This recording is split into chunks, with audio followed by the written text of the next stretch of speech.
Hi, I'm Sunita Rodrigues. I love my kids, my husband, my job, and I love to cook. My mantra is to cook it simple, to cook it good, and to cook it with soul. I've trained as a chef at the Taj group of hotels and traveled to food festivals all over the globe. My tactics and tricks hold the secret to cooking up happy times. Join me on Meals on the Run with Sunita. Hi, I'm Sunita Rodrigues, and it's Aprons Up for Meals on the Run.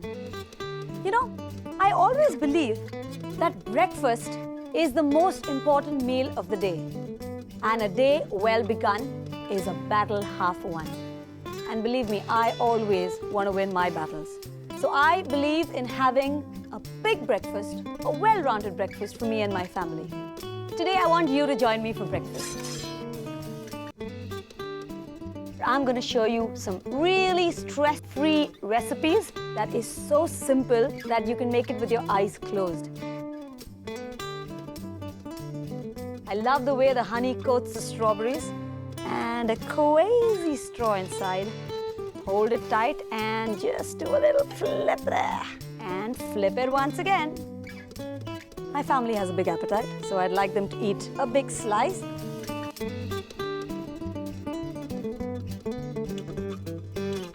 Something to start your day with or to end it.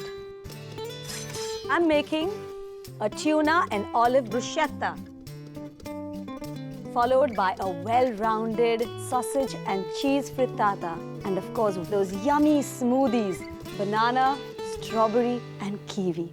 Let's start off with the tuna and olive bruschetta. What you need is regular brown bread slices that you may have at home. I'm gonna just take off the edges. So I've got all the edges out of my bread, and very, very simply, I'm gonna make this into 4 triangles. Okay, I'm gonna keep them big because my family has a big appetite, so I'd like them to eat a big slice and grab myself a bowl. I'm just gonna get a dollop of butter, a little hard as usual.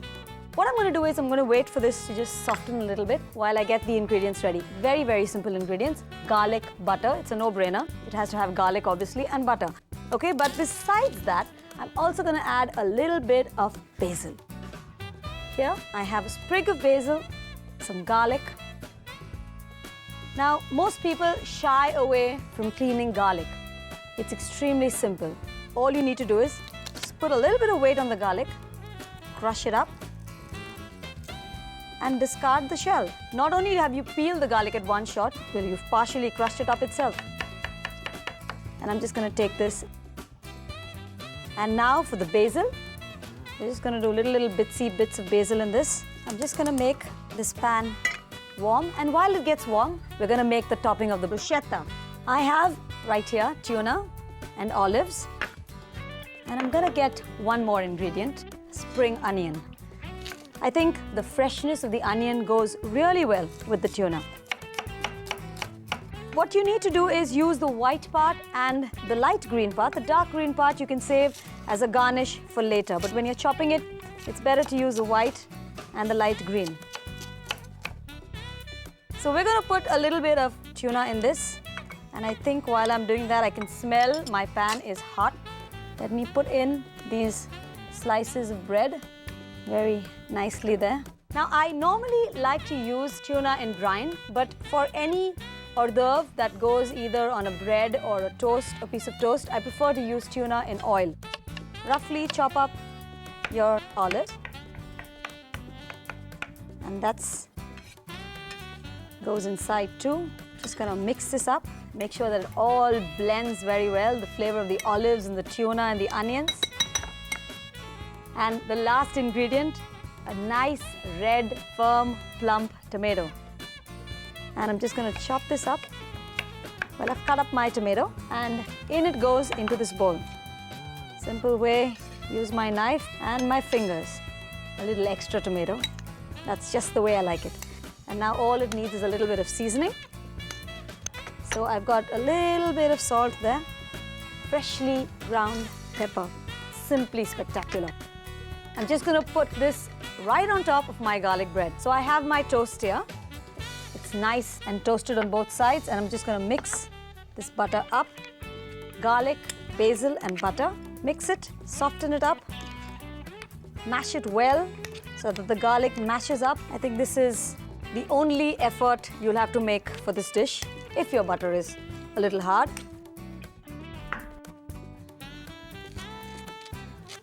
I'm going to go a little easy on the butter, but I can't omit the garlic. So that goes butter down first. Another one here. Here too. And you can hear the butter sizzling away on the pan. And the last one, this one with a little extra butter. It's for my daughter. This doesn't take long at all. Press it down a little bit and you're done. You can see that the garlic has got a slight brown roasted color. If you like it even more brown, that's entirely your preference. And now all I need to do is take a piece and put this topping onto this bread. Bruschettas, as I said, can be used not just for breakfast. They're used mostly as starters. So if you're having a party, either for your friends or even your children's friends or your family or your colleagues, this is an ideal starter because you can put almost anything on a bruschetta. And I'm up with my last piece here, and that's with extra topping just for me. But to top it off, I'm just gonna very, very simply put in an olive each. Now I'm just gonna get a nice plate and have just the perfect one. I know it looks good, but there is some way I can make it look better. Very, very simply, my three musketeers in the kitchen, a little bit of olive oil drizzle all over it, sprig of basil, small piece here and there, and of course some crushed pepper. And there you have it, tuna and olive bruschetta.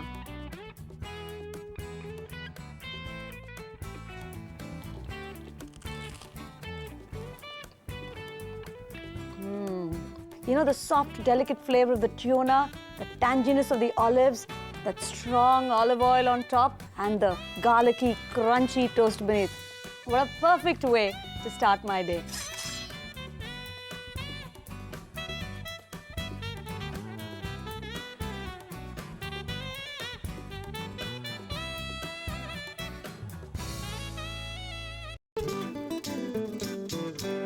Well, I like to give my family and myself a head start at the beginning of the day. And what better way than to give them a strong, healthy, well-developed and well-rounded breakfast. My next dish, sausage and cheese frittata. I already have a pan of boiling water here for my vegetables. And the thing you should note that is if you are using green vegetables, you always start with boiling water. So my French beans here, which I'm going to quickly throw in there. And some corn. And I'm just going to put a little bit of salt in this. And while it gets ready, I'm going to peel potatoes that I have. I can see that my French beans are almost done. The thing with green vegetables is you never let them overcook. Strain it. And then if you want to retain their color, just refresh it with a little cold water so that it stops cooking. Quickly chop up the potato. And of course, I'm going to put in around 3 sausages. I'm using chicken sausages. Cut them into nice, thick roundels. I like to put sausages in my frittata because sausages is a favorite of my son. And this is one good way that I distract him from all the vegetables that are hidden inside the frittata. In today's world, mothers have to be devious. You just can't survive unless you are. After some time, the bullying and the complaining and the bribing and the threats, they just don't work. So what I do at home is instead of trying to pacify them to eat your vegetables every day, I quickly put them into a curry or into a frittata, whatever I can possibly find so that they're hidden. So I have potatoes, I have sausages, I've got my beans here, which I'm gonna quickly just chop up. Just roughly chop them up. The beans will look nice if they're big also. Normally, I'm very, very skeptical about the amount of butter that you should use in a recipe. And if a recipe calls for 2 spoons, I will use probably half. In certain recipes, you shouldn't compromise on the butter because it affects the taste of the dish. So I'm not doing that here. I'm using 2 teaspoons of butter. As you can see, it's melting there. I'm going to put in my vegetables. So I'll start with the beans and the potato. And then the sausages too. You can save the spring onions for last because it's more of a garnish, to make it look a little more colorful. To put in a little bit of red capsicum. Capsicums, when they are put inside and when they are roasted just a little bit, bring out the flavor of the egg. So I've got my veggies inside there. I'm just going to add my corn. I'm just going to put a little bit of salt on this, just a little bit. The potato tends to absorb a little extra salt. And I'm going to leave it for a while as I go and get my eggs off the pan. I'm going to use 4 eggs for about 4 of us, 1 egg per person. I'm just going to break the eggs into this bowl.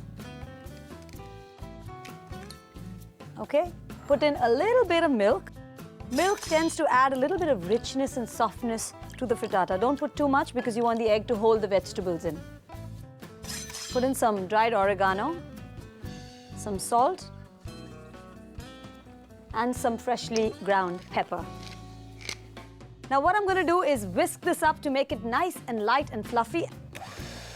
Whisking incorporates a lot of air into the mixture.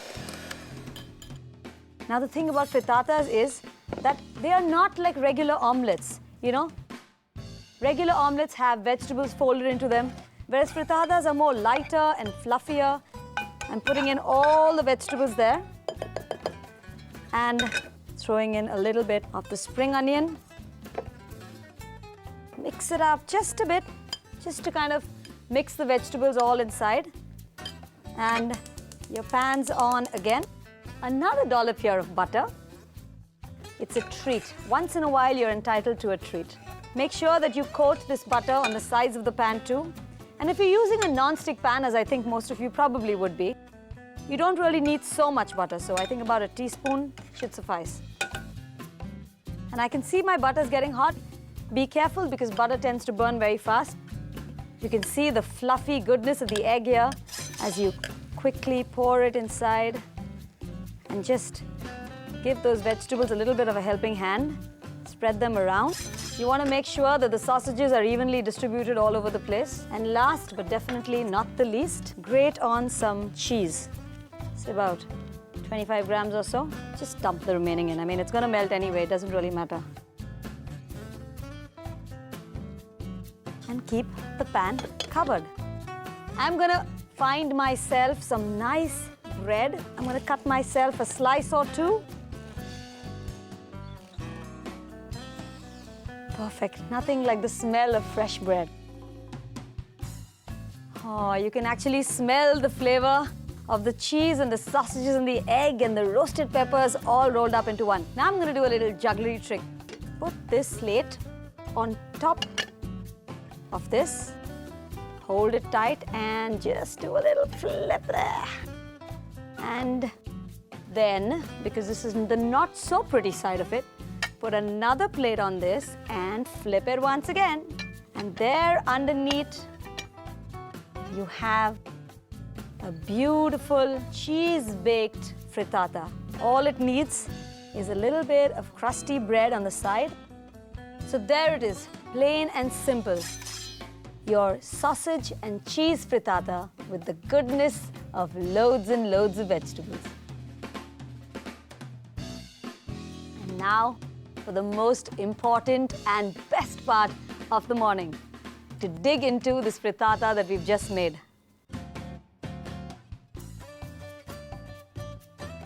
I've just got a piece of sausage, cheese, a crunchy French bean, all in the fluffy goodness of the omelette. A perfect start to a perfect day.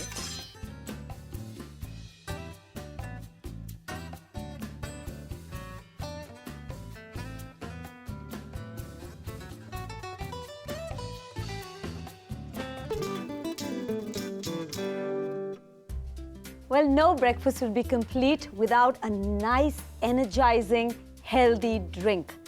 I know that kids nowadays prefer to have a milkshake, but I prefer something that is a little more healthier. And what could be healthier than a fruit smoothie? I have with me today 4 bananas actually.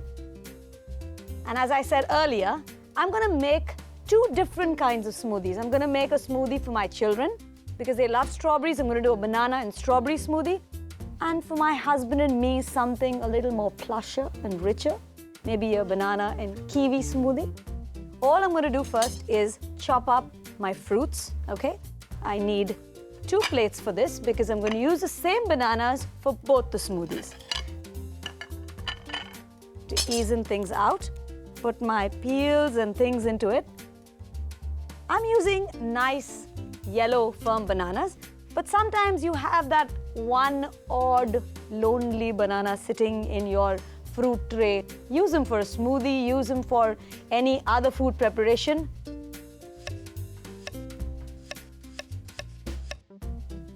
I'm going to put these 2 on this plate. Okay, and I've got 2 more here for the second smoothie on this plate.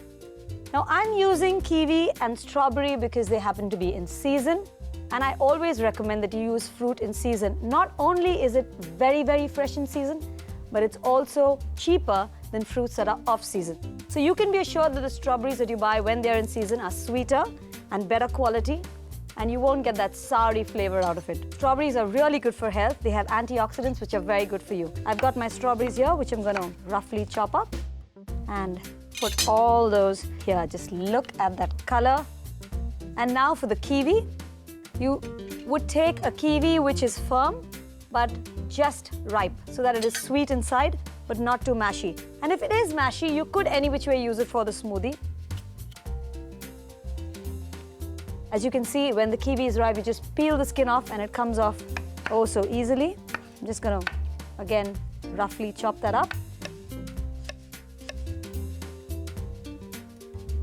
Now we move on to the actual process of making a smoothie. It's as smooth as the name suggests and very, very fast. I have my blender here. I'm going to start out with banana and strawberry smoothie. I've kept a piece of strawberry. I'm just going to keep 2 pieces of banana for my garnish. And I'm going to just dip this inside very nicely. The strawberries all tumbling in. A little bit of honey. I love the way the honey coats the strawberries. I need around 3 tablespoons of curd and about half a cup of apple juice. Close that and very, very easily, quickly pulse it up.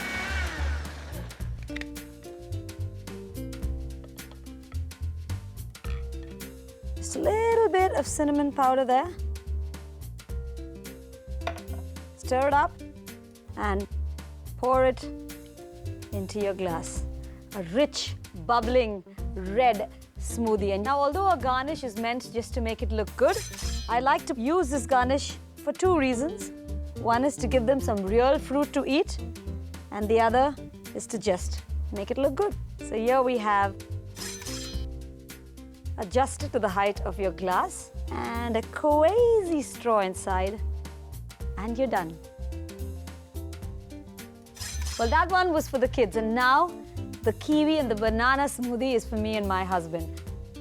I'm going to toss in all those lovely fruits, bananas, and the green kiwis over them. Again, I need to put in about 3 tablespoons of curd, about half a cup of apple juice, about 2 tablespoons of honey, except that instead of putting strawberries here, I've used kiwi, and a little bit of cinnamon powder here. I'll go a little bit extra on the cinnamon powder because I find the flavor of cinnamon very romantic. Quickly zip it. And that brings us to the end of both our smoothies. Well, now all that is required is for me to pour it into a glass. and just watch with the freshness of kiwi and banana. I'm gonna put this like a little mocktail. And why should only kids be the one who get crazy stores? I'd like to be crazy once in a while too. And that is my kiwi and banana smoothie.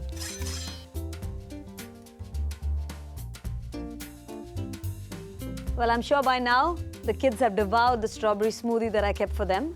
So it's in all fairness that I finish off this kiwi smoothie. The freshness of the kiwi and that rich, smooth, satiny texture of the honey inside.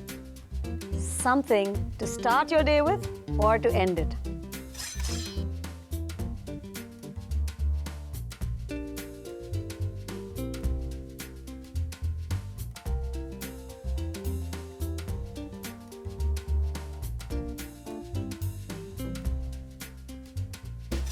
Well, I started this day with the lovely, garlicky, crunchy tuna and olive bruschetta, the good, wholesome, cheesy sausage and cheese frittata, and of course, those yummy smoothies, banana, strawberry, and kiwi.